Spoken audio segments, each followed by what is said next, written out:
It's been several months since Typhoon Haiyan ravaged the Philippines, and those affected are still in need of help. On April 11, 79 team of doctors from 6 countries joined hands to conduct a large-scale free clinic in Ormoc City. As public hospitals in the Philippines lack specialized outpatient services and private hospitals are very expensive, upon learning of the free clinic, close to 1,100 residents flocked to the Ormoc City Superdome desperate for medical attention.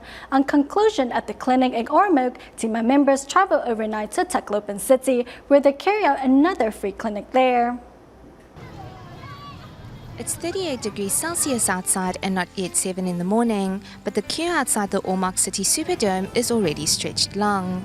Many local residents came with their children whose faces show signs of poor health. Having endured so much pain and discomfort, help is finally here, as team of doctors from 6 countries joined together to hold a medical clinic. Geraldine is here with her 8-month-old son, as her son was born with an imperforate anus and is still too young to undergo corrective surgery. Using a cloth to clean his wound and stool has been the only solution, but at the same time it has caused swelling and ulceration of the area. A doctor prescribed some medication for Geraldine's baby, while nursing staff also showed her how to properly clean and dress her baby's wound. Knowing that this family is struggling to make ends meet, the nurse also shows Geraldine how she can use inexpensive medicine bags in replacement of expensive colostomy bags for her child.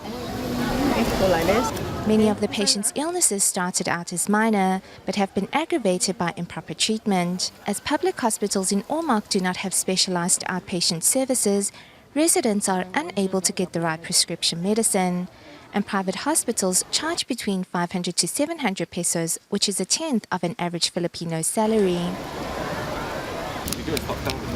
ENT Dr. He Yo-jin from Singapore brought boxes of medication and medical supplies. Having experienced a lack of supplies at a free clinic in Manila last year, this time he made sure he came prepared. Suppliers in Singapore have been very generous, so they have sponsored a certain amount of medication. Most of these are professional samples. 9-year-old John has suffered from persistent ear drainage for 3 years. Local hospitals have been treating his symptoms with flu medication, which caused his condition to deteriorate. Following a thorough examination by Dr. He, it turns out John has chronic suppurative otitis media. To use once a day.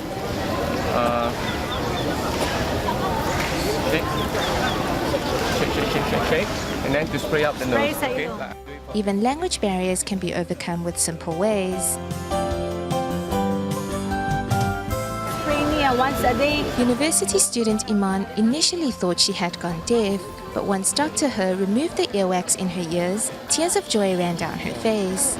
I can hear. Can you hear? So much. It's okay. Yeah. Okay. I'm very happy. I am so worried of this. I can't hear. Yeah. Okay. No problem. I can't go to school now because I can't hear.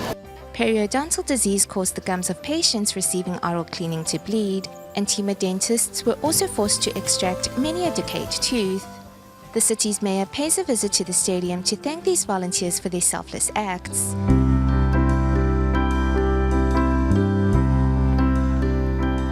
Together, the medical team treated some 1,000 residents, relieving the sick from their pain and suffering. An indoor basketball court has been set up with 50 dental stations. Of the teams that make up this medical mission, the dental team was the largest in number, providing teeth extraction, filling and scaling services to local residents. It's a bit tiresome, but when you're happy to see them that you have done something good, that's tiresome anymore. Diagnosed with nasopharynx cancer 13 years ago, Malaysia team doctor Oh Chi An now cherishes each opportunity to serve the underprivileged. Because life is so unpredictable. As long as we are here, I think we should contribute to the poor, the less privileged. In Tacloban, schools organize just one dental checkup for children every year. If additional checkups or treatments are required, hospitals charge 400 to 500 pesos, which many impoverished families cannot afford. Instead, they turn to painkillers to help them with the pain. Upon learning that a free clinic is taking place, many arrived early to wait in line. Ruby is here to find her smile and confidence once again. I feel happy. I'm so happy. I feel more confident now. I was embarrassed to face the crowd. Ruby lost her home and livelihood in the aftermath of Typhoon Haiyan. Now that her dental problems are solved, she feels more confident and hopeful in her job search. Apart from dental treatment, volunteers also helped residents remember how to maintain good oral hygiene. When they're fanning themselves, they can also read up on our oral hygiene tips. Thanks to team of doctors and volunteers, more than 1,600 residents receive treatment at the free clinic. In the months ahead, Tsuji will continue to do their best to safeguard these typhoon survivors with their loving care.